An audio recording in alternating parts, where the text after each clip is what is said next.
जी viewers अस्सलाम वालेकुम। Form 45 के मुतल्लिक़ हम पहले अपने चैनल पर वीडियोस आपको 2 वीडियोस हैं जो हमारे चैनल पर आपको मिलेंगी। एक उसमें अल्टीमेट बेनिफिशियल ओनर के मुतल्लिक़ हमने डेफिनेशन आपको बताई थी कि इससे क्या मुराद है और इसको किन किन जो हज़रात हैं, जो कंपनीज़ हैं, उन्होंने इसके मुतल्लिक़ क्या चीज़ को देखनी है और इसको किस तरह उन्होंने फ़ाइल करना है। दूसरी हमने फॉर्म 45 के मुतल्लिक़ जो वीडियो आपको हमारे चैनल पर मिलेगी, उसमें हमने उसका बेसिक कंसेप्ट, डेफिनेशन और जो फ़ी स्ट्रक्चर है वो हमने उसमें डिफ़ाइन किया था।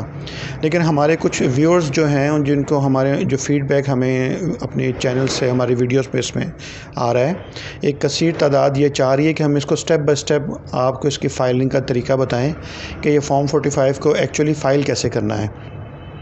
तो व्यूअर्स, आज हम कोशिश करेंगे आपको बताने की कि आपने इस फॉर्म 45 को कैसे फ़ाइल करना है। इसको आप 2 तरीक़ों से फ़ाइल कर सकते हैं। इसकी मैनुअल फ़ाइलिंग भी आप कर सकते हैं और इसकी आप ई फ़ाइलिंग भी कर सकते हैं। इस वक्त स्क्रीन पर जो हम आपको फ़ॉर्म दिखा रहे हैं, इस फॉर्म के टोटल 5 पार्ट्स हैं। पार्ट 1 जो है फॉर्म 45 के, इसको तो आप स्क्रीन पे देख रहे हैं। आपने देख रहे होंगे टॉप पर the companies act 2017, the companies general provisions and forms regulation 2018।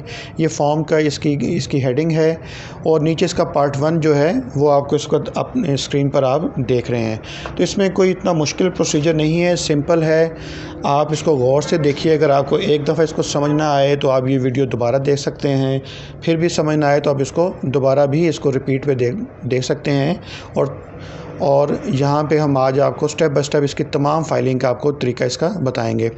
तो व्यूअर्स, इससे पहले कि हम पार्ट 1 और इसके अगले जो पार्ट्स हैं हम आपको बताएं, आप सबसे पहले हमारे चैनल को सब्सक्राइब कर लीजिए ताकि ये और इससे मिलती जुलती मज़ीद जो फ्यूचर में जो वीडियोज़ आप जो इसमें अपलोड करेंगे, कॉर्पोरेट की या टैक्स की या सिविल जो लॉ है, फैमिली लॉज के मुतल्लिक जो वीडियोज़ हैं, आप उससे बर वक्त उसमें आगाह हो सकें। तो सबसे पहले आप हमारे चैनल को सब्सक्राइब कर लीजिए। तो अब चलते हैं हम पार्ट 1 की तरफ। सबसे पहले है पार्ट 1 में आप देख रहे हैं इसमें लिखा हुआ है CUIN। व्यूअर्स, जो कंपनी जिनकी रजिस्टर्ड है वो ये जानते हैं CUIN से क्या मुराद है। ये SECP हर कंपनी जो इनकॉर्पोरेट होती है उसको कॉर्पोरेट यूनिक आइडेंटिफिकेशन नंबर उसको किया जाता है। ये यूनिक नंबर होता है, ये हर कंपनी का एक ही नंबर होता है, इसमें डुप्लिकेशन कभी भी नहीं होती है। आप ये देख रहे होंगे कि इसमें आगे जो ब्लॉक्स बने हुए हैं 1 2 3 4 5 6 7 नंबर का आपका CUIN नंबर होगा। जो आपका जो इनकॉर्पोरेशन का सर्टिफिकेट है उसके ऊपर ये CUIN जो नंबर है वो लिखा होता है, वो नंबर आपने यहाँ पे लिखना है। उसके बाद 1.2 आप देखें, आप नीचे फॉर्म पे आ रहा है नेम ऑफ द कंपनी।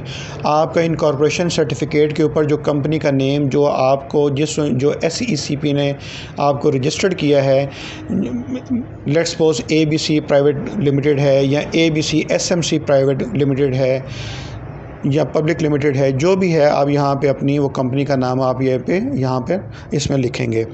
इसके बाद व्यूअर्स 1.3 में इसकी जो भी SECP के जो भी फॉर्म्स आप सबमिट करते हैं उसमें उसकी जो फॉर्म सबमिशन की जो फ़ी है वो आपको डिपॉज़िट करवानी पड़ती है। नॉर्मली इसमें MCB और UBL के साथ इनका इल्हाक है।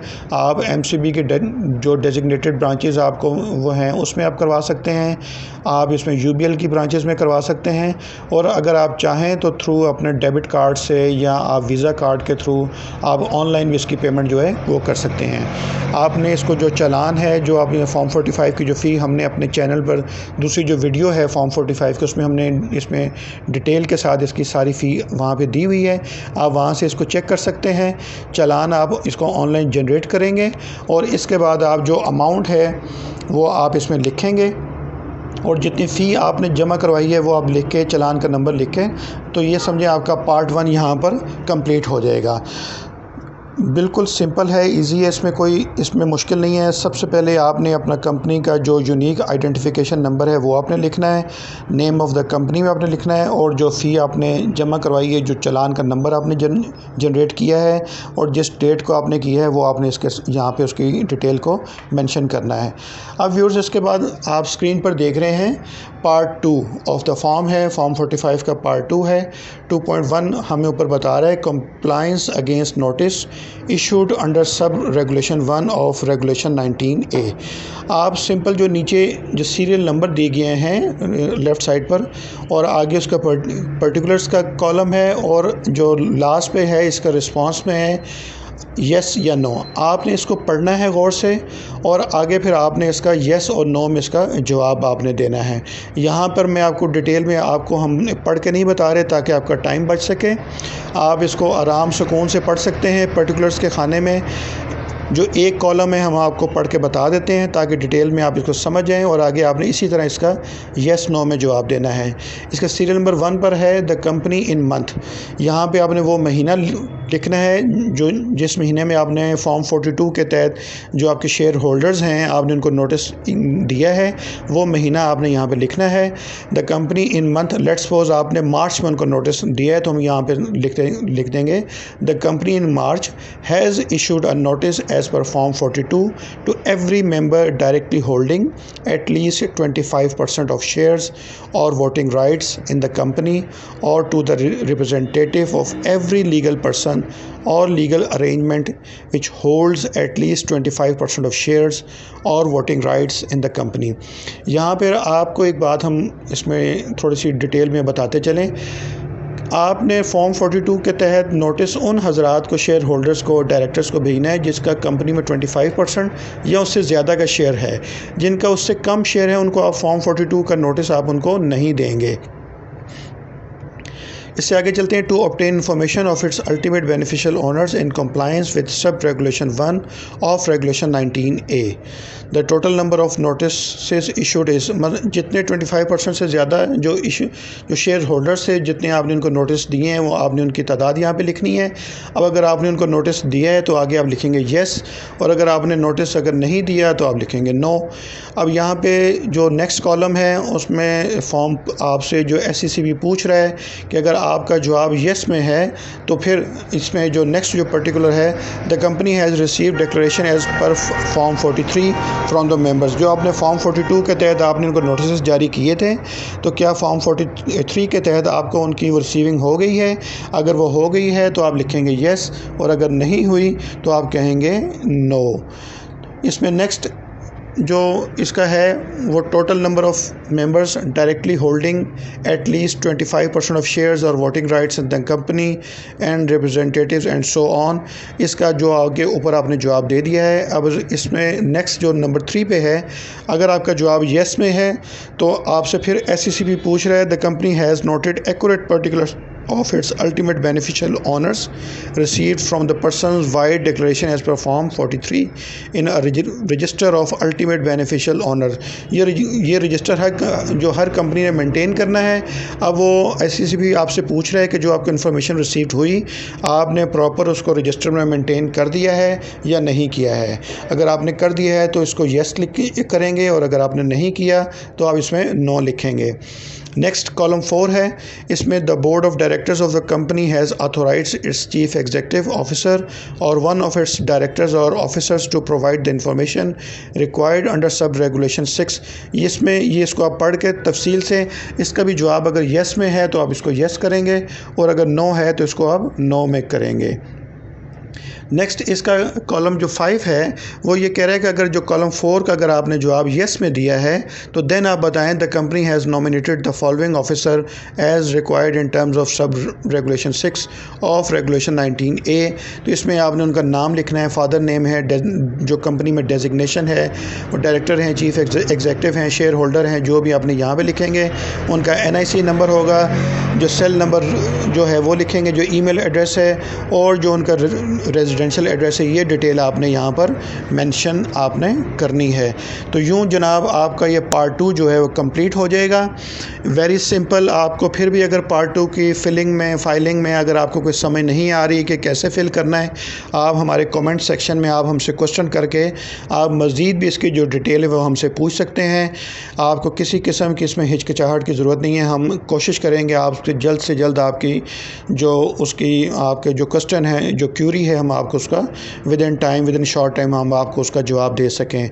ईजी है पार्ट 2, इसमें कोई परेशानी की बात नहीं है, लेकिन फिर भी अगर आपको कोई कॉलम की समझ ना आ रही हो कि किस में येस करना है किस में नो करना है, तो आप हमसे उसमें कमेंट सेक्शन में आप हमसे सवाल करके आप हमसे इसके बारे में पूछ सकते हैं।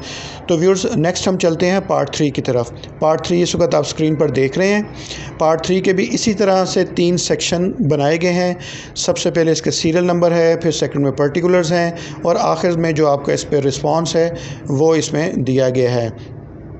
अब पार्ट 3 का हम पहला जो इसका है कॉलम वो आपको पढ़ देते हैं। The company has received during the year declaration filed by the new members in form 43 और declarations for changes in the beneficial ownership और controlling interest from the members in form 44 as required under sub regulation 2 और sub regulation 3 of regulation 19A respectively. इसका जवाब अगर yes में है तो आप येस लिखेंगे, और अगर रिस्पॉन्स आपका नो है तो आप नो करेंगे। अब यहाँ पे जो कॉलम 2 है यहाँ पे पार्ट 3 का, वो SCCP कह रहा है कि अगर आप कॉलम नंबर 1 का अगर आपका जवाब येस में है तो फिर आप बताइए the company has noted the accurate and updated particulars of its ultimate beneficial honours received through declarations. तो इसका आपने रिस्पांस में जवाब आपका येस में है तो येस में देंगे, और अगर नो में है तो आप नो में देंगे। जो आपका पार्ट 3 का ये आपके 2 जो कॉलम्स हैं ये आपके पूरे हो गए हैं। अब नेक्स्ट आप स्क्रीन पर देख रहे हैं कॉलम नंबर 3 और 4।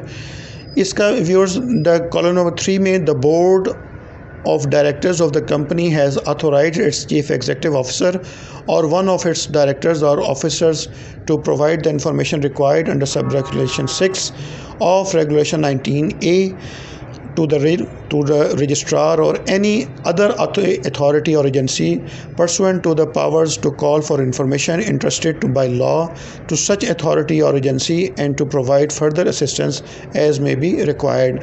इसका आपका जो रिस्पांस येस में है तो आप येस में देंगे, और अगर नो में है तो आप इसका नो में देंगे। अब पार्ट 3 का जो कॉलम नंबर 4 है इसमें जो SCCP पूछ रहे थे, company has nominated the following officer as required in terms of sub regulation 6 of regulation 19A। इसमें आपने उसी तरह जिस तरह पार्ट 2 में था, name, father's name, designation, NIC number, cell number, email address और जो रेजिडेंशियल एड्रेस है वो यहाँ पर आपने मेंशन इसका करना है। तो ये इस तरह व्यूअर्स आपका ये पार्ट 3 जो है ये इसका कंप्लीट हो जाएगा। वेरी सिंपल है, कोई इसमें परेशानी की बात नहीं है। अगेन हम आपको फिर आपसे कहते हैं, अगर आपको फिर भी कुछ इसमें एम्बिग्विटी आ रही है, कुछ समझ आपको नहीं आ रही, कोई क्लैरिफिकेशन नहीं आ रही, कोई लॉ की लैंग्वेज आपको समझने में मुश्किल पेश आ रही है, आप कमेंट सेक्शन में आप हमसे सवाल कर सकते हैं, जिसका हम कोशिश करेंगे कि जल्द से जल्द आपको हम इसका रिप्लाई दे सकें। अब व्यूअर्स, आप नेक्स्ट जो है इसका पार्ट 4 है। इसमें डिक्लेरेशन है कि आपने इसमें देना है, आपने बताना है कि जो आपने जो पर पार्ट 1, पार्ट 2, पार्ट 3 का जो आपने सारी फिलिंग की है वो आपने उसको दुरुस्त की है या नहीं है। आपसे SCCP पूछ रहा है, अब आप इसको डिक्लेयर करेंगे। I do hereby solemnly and sincerely declare that the information provided in the form is number 1 true and correct to the best of my knowledge, is in consonance with the record as maintained by the company and nothing has been concealed, and number 2 hereby reported after complying with the fulfilling all requirements under the relevant provisions of law, rules, regulations, directives, circulars and notifications whichever is applicable। अगर ये इसका दुरुस्त है तो आपने नीचे आप जो पार्ट 5 है इसमें जो ऑथोराइज्ड पर्सन जो इसको जो फाइलिंग कर रहे हैं, जो SCCP के में जो रजिस्टर्ड हैं, जो फाइलिंग कर सकते हैं, जो जब आपने कंपनी बनाई थी आपने ऑथोराइज्ड पर्सन का जो नाम आपने वहाँ दिया था, यहाँ पे आप उनका नाम लिखेंगे, तारीख़ लिखेंगे, दिन लिखेंगे और साल लिखेंगे जब आप इसकी फ़ाइलिंग करें, और इनके सिग्नेचर्स कर आप इसको फ़ाइल कर सकते हैं। तो व्यूअर्स, आपका ये सिंपल सा था। अगर आप इसको मैनुअल करते हैं, आप SCCP की साइट पर जाके फॉर्म 45 को डाउनलोड कर सकते हैं, उसका प्रिंट आउट करेंगे और आप इसको इस तरह से आप उसकी वर्ड में कॉपी उसकी डाउनलोड कर सकते हैं, और उसकी एक्यूरेट पूरी उसकी फिलिंग करके आप उसका प्रिंट आउट निकाल कर आप इसको मैनुअल भी फाइलिंग कर सकते हैं। और अगर आपने ई सर्विसेज का आपने लॉगिन पासवर्ड आपको मिला हुआ है, आपने पिन उसका जनरेट किया हुआ है, तो आपको यही फॉर्म आपको ऑनलाइन भी मिलेगा। आपने इसी तरह उसकी ऑनलाइन भी उसकी फ़ाइलिंग कर सकते हैं, फिलिंग कर सकते हैं। जो रेलिवेंट पोर्शंस हैं उसमें जाके येस और नो में आप उसका जाके जवाब दे सकते हैं। और इस तरह से फॉर्म फिल करके जब आप उसको कंप्लीट करेंगे तो उसके बाद आप जब उसकी फ़ी जो इस फॉर्म की है वो उसको डिपॉज़िट करवा कर आप उसके साथ चालान नंबर उसका लगाएंगे तो फिर जाकर आपका फ़ाइलिंग जो है आपकी मुकम्मल होगी। याद रखिए, अगर आपने फॉर्म फिल कर दिया है, आपने भिजवा दिया है SCCB को मैनुअली, या आपने ऑनलाइन भी सबमिशन में डाल दिया, लेकिन अगर आपकी जो फ़ी है आपने मुतलका इस फॉर्म की अगर आपने डिपॉज़िट नहीं करवाई है तो SCCB आपके फॉर्म को एंटरटेन नहीं करेगा। इसकी हैसियत ऐसे ही होगी जैसे कि आपने फॉर्म फाइल नहीं किया है। तो उम्मीद है आपकी इस वीडियो से हमारे कुछ भाइयों के जो हमारी प्रीवियस वीडियोस थी उस पे कुछ भाई कह रहे थे कि स्टेप बाय स्टेप इसको बताया जाए। हमने कोशिश आज की है कि आपको स्टेप बाय स्टेप इसकी फ़ाइलिंग का पूरा तरीका आपको बताया जा सके। फिर भी हम आपको कहते हैं कि इसमें कुछ एम्बिग्विटी रह गई हो, हम समझा ना पाए हों या आपको समझ ना आई हो, आप हमारे कमेंट सेक्शन में आप हमसे पूछ सकते हैं और हम कोशिश करेंगे कि आपको इसको एज़ अर्ली एज़ पॉसिबल आपका रिप्लाई कर सकें। वीडियो अगर आपको पसंद आई हो तो इसको लाइक करना ना भूलिए और हमारे चैनल को भी सब्सक्राइब कर लीजिए ताकि आने वाले दिनों में आप कॉर्पोरेट सेक्टर की और टैक्स में जो आपको मुश्किलात पेश आती हैं उसके मुतालिक जो वीडियोज़ हम अपलोड कर रहे हैं आप उससे फ़ायदा उसको उठा सकें, उसको देख सकें और रोज़मर्रा के मामलात पर आप अपनी फ़ाइलिंग को अपने ऑफ़िस में बैठे या घर बैठे आप इसको ख़ुद फ़ाइलिंग अपनी कर सकें। Thank you so much.